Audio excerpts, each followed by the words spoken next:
After 3,000 years, humanity rises from Earth's ashes seeking justice. The cold, dark silence of space stretched endlessly before the remnants of humanity. Deep within the barren Earth, something stirred. The cryogenic pods, once a symbol of humanity's hope for survival, began to hum with life. For thousands of years, Earth had been a graveyard of what was once a thriving civilization. Wars, destruction, and death had torn the world apart, leaving behind only ashes and memories. But now, after 3,000 years, a new chapter was about to begin. Adam Wells slowly awoke from his long sleep, his body stiff and groggy. The familiar hum of the cryogenic pod filled the air as he blinked his eyes, struggling to adjust to the soft light flooding the chamber. His mind was foggy, and the memories of his life before seemed distant, like a dream he couldn't fully remember. He felt a deep sense of unease, as if something had been lost forever. He was not alone. Around him, others were waking up too. His eyes met the gaze of Laura Dixon, the engineer who had helped design the cryogenic system that had preserved them all. She was already up and scanning the room, her sharp eyes searching for answers. The others, some of them his old crew, some of them strangers, were beginning to stir, their faces filled with confusion and uncertainty. "Adam," Laura's voice broke through the haze of his mind. "We need to check the systems. Is everything functioning?" Adam nodded slowly, feeling the weight of their mission crash into him. They were not just survivors, they were humanity's last hope. Their ancestors had left Earth behind in search of safety, fleeing from an alien invasion that had wiped out almost all of their kind. But humanity had been left to die, abandoned on a planet ravaged by war. The humans who had survived the cryogenic sleep had been left to rebuild. But now it was time to face the truth. Earth was no longer the same world they had known. He stood, the muscles in his legs trembling as they adjusted to the unfamiliar weight. The air, though breathable, smelled different, fresher, but still heavy with a strange metallic scent. The planet's atmosphere had healed in the years they had been asleep, but it still held remnants of the war that had destroyed the Earth. It was clear that the world had changed, and humanity would have to adapt if they were going to survive. Adam looked out the window of the cryogenic facility, his gaze falling on the cracked, overgrown city that lay just outside. Tall buildings, once symbols of human achievement, were now nothing more than skeletal frames, half buried under vines and trees. Nature had slowly reclaimed the land, but the scars of war were everywhere. The remnants of once great cities were broken, abandoned, and forgotten. "We need to move," Adam said quietly, his voice a little rough from disuse. He turned to Laura, his expression determined. "We can't waste time here. The world outside is different. It's time we face it." Laura nodded, already pulling up data on the facility's screens. "I agree. I've got the systems online, but we need to figure out what happened to the rest of the world." The cryosleep was supposed to last only a few hundred years. Why are we still here? Adam didn't have an answer. He had been a soldier before the war, and he had never imagined that he would wake up to find Earth in ruins, with nothing but ashes left behind. But now that was all that was left. The war had come, and the alien invaders had decimated humanity. The aliens, those terrifying, powerful creatures, had destroyed everything. They had taken Earth and left the survivors to die. But for some reason, the humans who had been cryogenically frozen had been spared, kept alive in the hope of some future rebirth. The survivors slowly began to gather their belongings, moving out of the cryogenic facility. They were all disoriented, their bodies stiff and tired, but there was no time to rest. The outside world was waiting, and Adam knew they had to be ready for whatever lay ahead. The city outside was eerily quiet. No vehicles moved along the streets. No sounds of life could be heard. The wind blew gently through the ruins, carrying with it the scent of decaying buildings and forgotten history. The humans were walking through a ghost town, a place that had once been full of life, full of humanity's triumphs and failures. Now it was nothing more than a hollow shell. "Where are we?" asked one of the survivors, a young man named Jack, as he looked around in disbelief. "This doesn't look like Earth." Adam glanced at Laura, who was busy scanning the area with a handheld device. "This is Earth," he said, "but it's not the Earth we knew. The war, it changed everything." "We'll make it our home again," Laura added, her voice resolute. "We have the tools, we have the knowledge. It'll take time, but we can rebuild." Adam felt a sense of determination rising within him. It wasn't just about survival. It was about reclaiming their world, the world that had been taken from them. They had a long road ahead of them, and there would be obstacles at every turn. But Adam knew one thing for certain: humanity would rise again. The survivors set out into the ruins, moving with purpose. They had a lot to do. They needed to find supplies, assess their resources, and begin the process of rebuilding. Adam knew it wouldn't be easy. They had no food, no shelter, and no way of communicating with the outside world. The alien invaders had destroyed everything. But they had hope, something that had been in short supply for centuries. As the days passed, Adam and Laura led the group through the ruins of the city.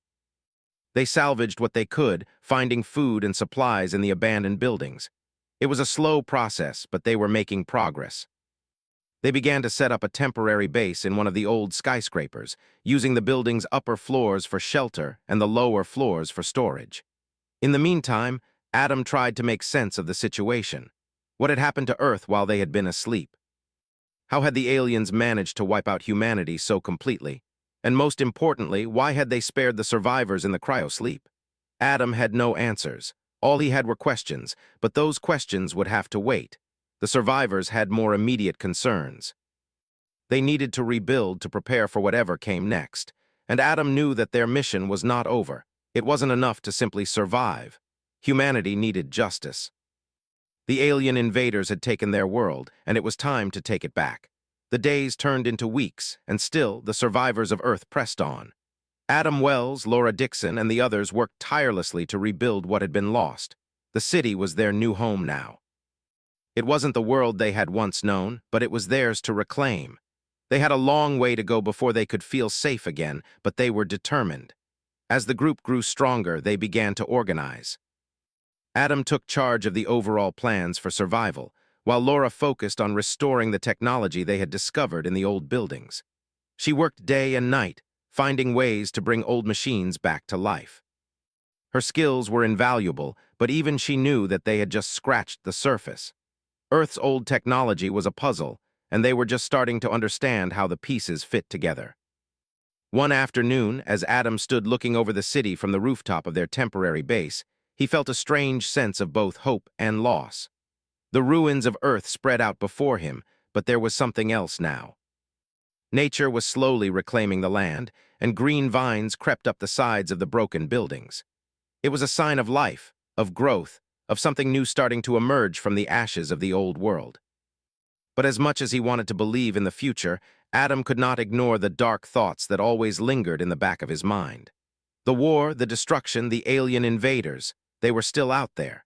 Earth might be healing, but the danger was far from over. One evening, as Adam and Laura sat together in their makeshift headquarters, they began to discuss their next steps. The group had made progress, but they were still a long way from being able to defend themselves.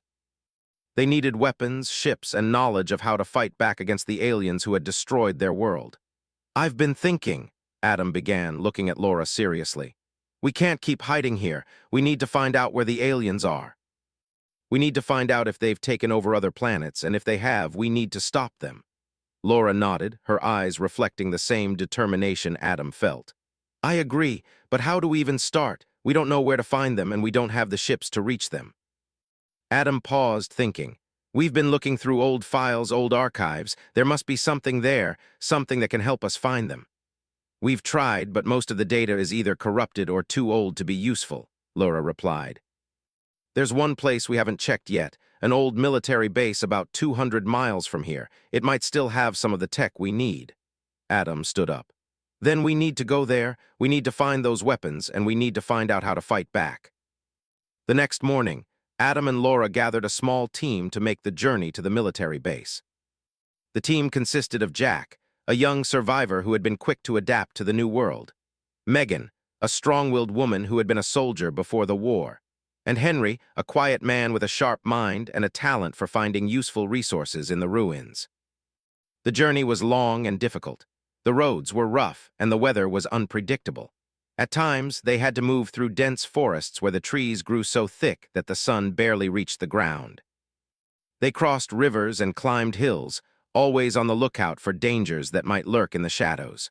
But despite the obstacles, they kept moving forward, driven by the hope of finding what they needed to protect their people. After several days of travel, they reached the military base. The once imposing structure now looked like a ghost of its former self. Rusted gates, broken windows, and crumbling walls told the story of a place that had been abandoned long ago. Yet there was still a sense of importance in the air, as if this place had once held the key to humanity's future. Adam and the team carefully made their way inside, weapons drawn. The halls were eerily silent, the only sound the crunch of debris beneath their boots. The base had been stripped of many of its valuable resources, but there were still signs of what it had once been. Old maps, torn documents, and remnants of technology lay scattered on the floors. As they moved deeper into the base, they found a secure room at the back of the building. It was locked, but after a few minutes of searching, they managed to break in. Inside, they found a treasure trove of old military equipment, weaponry, supplies, and most importantly, data files on alien movements. Laura quickly got to work on the computers, trying to extract any useful information. Adam paced the room, his mind racing with possibilities. This was the breakthrough they had been waiting for, but there was something else that troubled him, something he couldn't shake. The aliens had attacked Earth so quickly, so decisively. He had to wonder if they were preparing for something even bigger. After hours of searching through the data, Laura found what they needed. "I've got something," she said, her voice filled with excitement. "The aliens aren't just attacking Earth, they've been conquering other planets for years. There's a map here that shows their route through the galaxy. It's like they've been systematically wiping out human colonies." Adam leaned over her shoulder to look at the screen. The map was dotted with red markers, showing the locations of destroyed human settlements. "They've been taking out everyone," Adam muttered, "and they're not done yet." Megan, who had been silent until now, spoke up. "So what do we do now? Do we attack?" Adam turned to face her. "Yes, we fight back, but we need to prepare. We can't just rush in without a plan. We need to gather more resources, find a way to communicate with any other survivors, and start building our defenses." "We'll need ships," Laura added. "The base has some old designs for military spacecraft. If we can get them running again, we'll have a fleet." Adam nodded.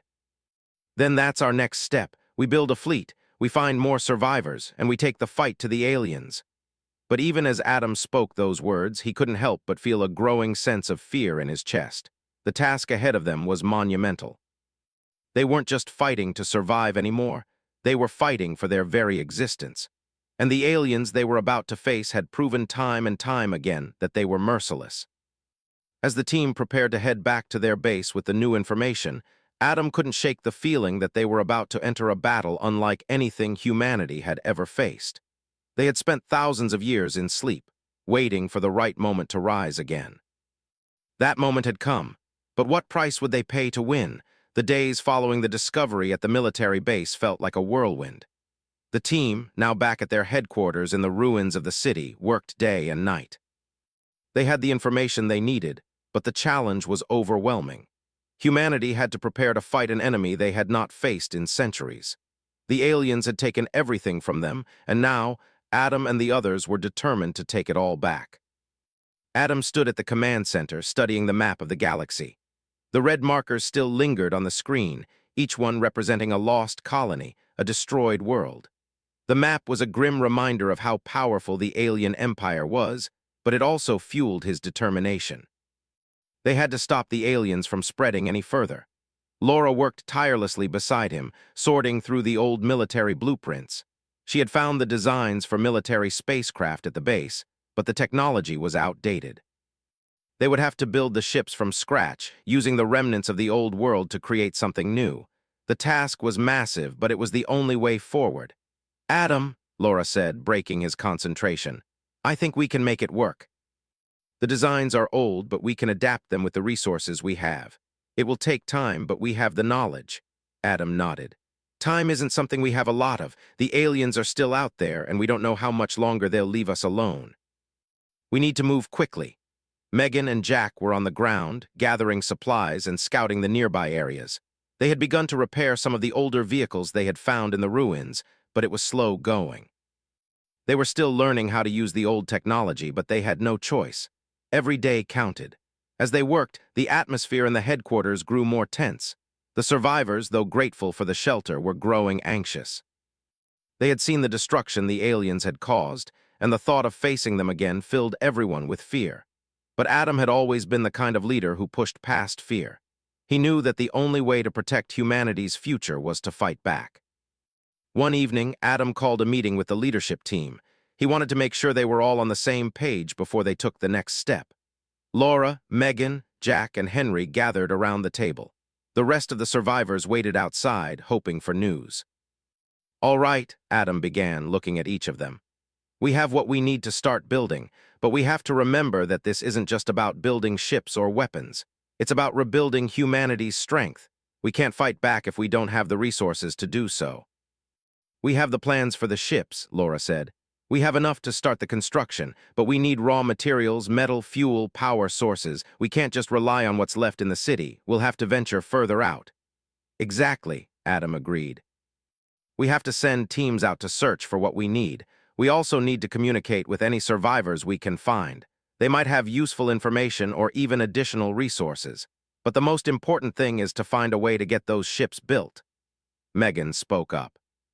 "We've got some old supply routes that still seem to be intact.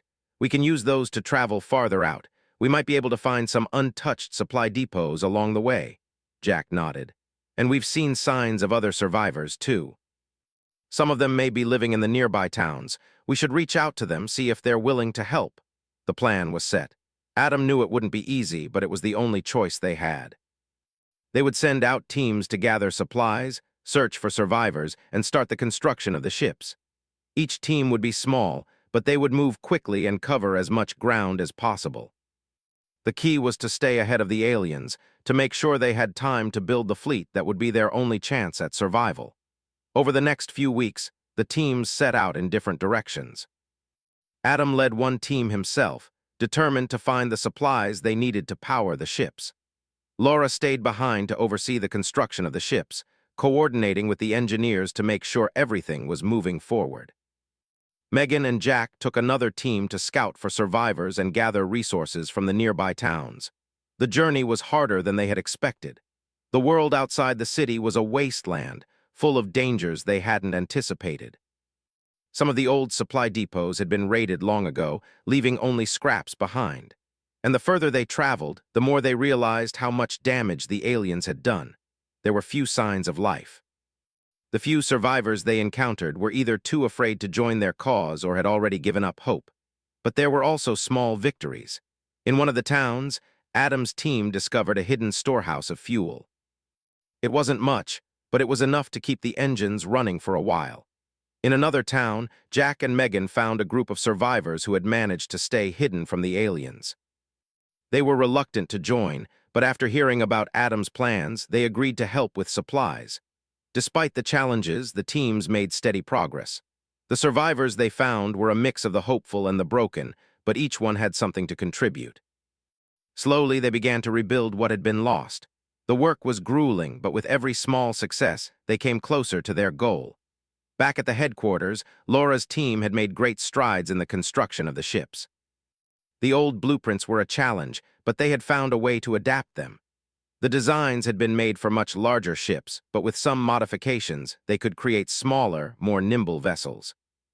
They wouldn't be able to take on the full alien fleet, but they would be able to make a difference. Laura stood in front of the first completed ship, her face covered in sweat and grime.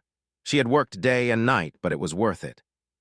The ship was far from perfect, but it was a symbol of their progress. It wasn't just a ship, it was hope.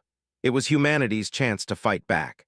Adam returned to the base with supplies and new survivors, his mind already focused on the next step. The team was ready. The ships were ready, but as Adam looked out at the stars, a deep feeling of unease settled in his chest.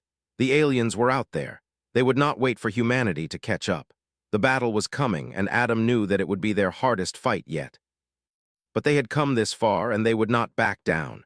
The future of humanity depended on what they did next. They would rise from the ashes of the past, and they would fight for the justice they had been denied for so long. The day of the final assault was near.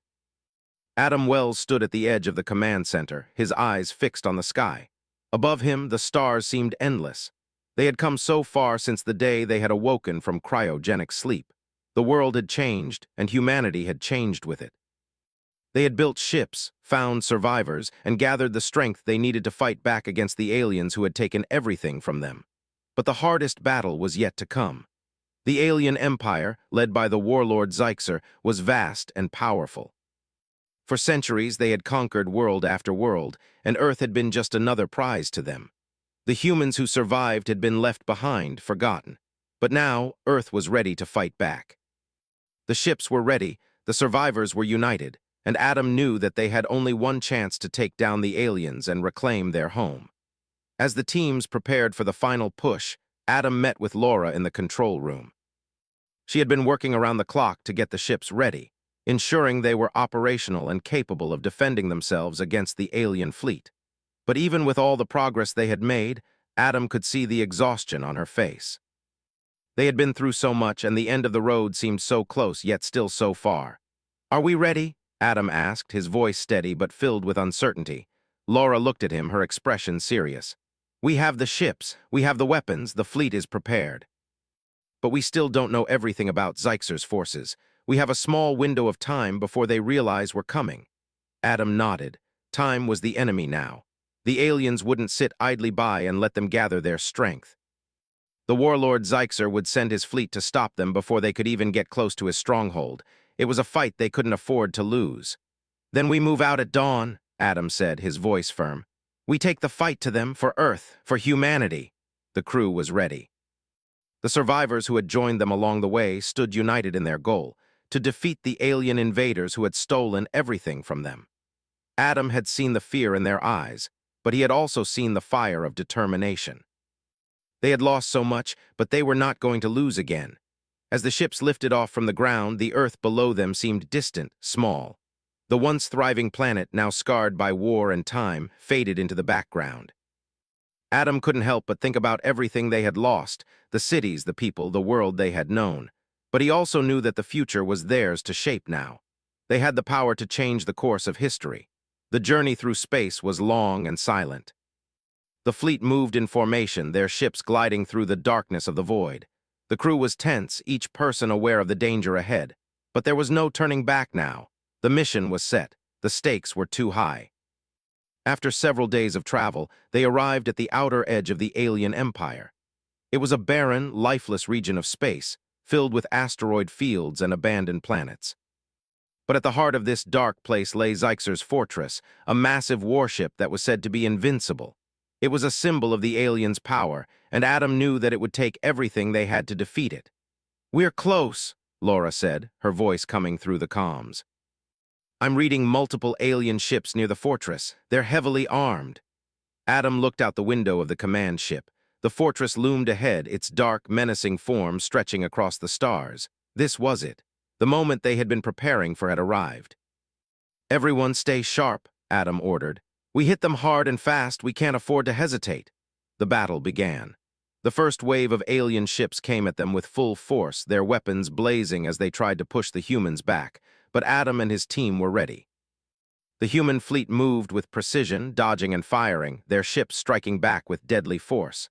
The aliens were strong, but the humans had something they didn't: resolve. The battle raged on, with explosions lighting up the void of space. The sound of laser fire filled the comms, and the ships danced in and out of the chaos, each maneuver a calculated risk. Adam's ship took a hit, its shields flaring as it absorbed the impact. The crew inside was thrown off balance, but they kept their cool, working together to get the ship back on track. "Damage report," Adam called out to his crew. "We're holding steady," one of the engineers replied. "Shields are down to 30%, but we can keep going." Adam gritted his teeth. They couldn't afford to take too many hits. They had to push forward, no matter the cost. He signaled for the fleet to move in closer to the fortress. They had to get past the alien defenses and strike at the heart of the warlord's ship. The alien ships were relentless, but so were the humans. They pushed through the enemy lines, taking down ship after ship. The alien fleet was massive, but the humans were faster, more agile. Adam's heart raced as he watched the ships of his crew move through the chaos, their attacks precise and deadly. Then they reached the fortress. The massive warship hovered before them, its weapons aimed at the approaching fleet. Zyxer's ship was a monster, its dark exterior covered in thick armor, its weapons capable of wiping out entire planets. But Adam knew that it wasn't invincible. They just had to find its weakness. "Everyone, focus fire on the weak points," Adam ordered. We break through and we take Zyxer down. The battle intensified as the human fleet closed in on the fortress. Their weapons tore through the alien ship's outer defenses, creating breaches in its armor. The aliens fought back fiercely, but the humans were relentless. Every shot was another step toward victory. As Adam's ship drew closer to the heart of the fortress, he could feel the tension in the air. They were about to strike at the heart of the alien empire. This was the moment they had fought for, the moment to reclaim Earth, to bring justice for the fallen. "We're in," Laura said over the comms, her voice calm despite the chaos. "We've breached the inner core, prepare for the final assault." Adam nodded, his eyes narrowing. This was it, the final push. With one last strike, the human fleet unleashed everything they had. The fortress shook violently, its shields flickering and failing under the onslaught. Then, with a deafening explosion, the warship's core erupted, sending shockwaves through space. The alien fortress was no more. Silence filled the comms as Adam and his crew watched the destruction unfold. The alien fleet was broken and the warlord Zyxer's ship was no more. The battle was over. The humans had won. But even as the victory settled in, Adam knew the cost had been high. Many ships had been damaged and many of their own had fallen. But they had succeeded. They had reclaimed their world. They had defeated the invaders and avenged the fallen. As the human fleet drifted through space, Adam allowed himself a moment of reflection. They had done it. After 3,000 years, humanity had risen from the ashes of Earth, and they had reclaimed their place in the galaxy. The road ahead would be long, but they had proven that they were stronger than any enemy, stronger than any force that sought to destroy them. The future was theirs to shape.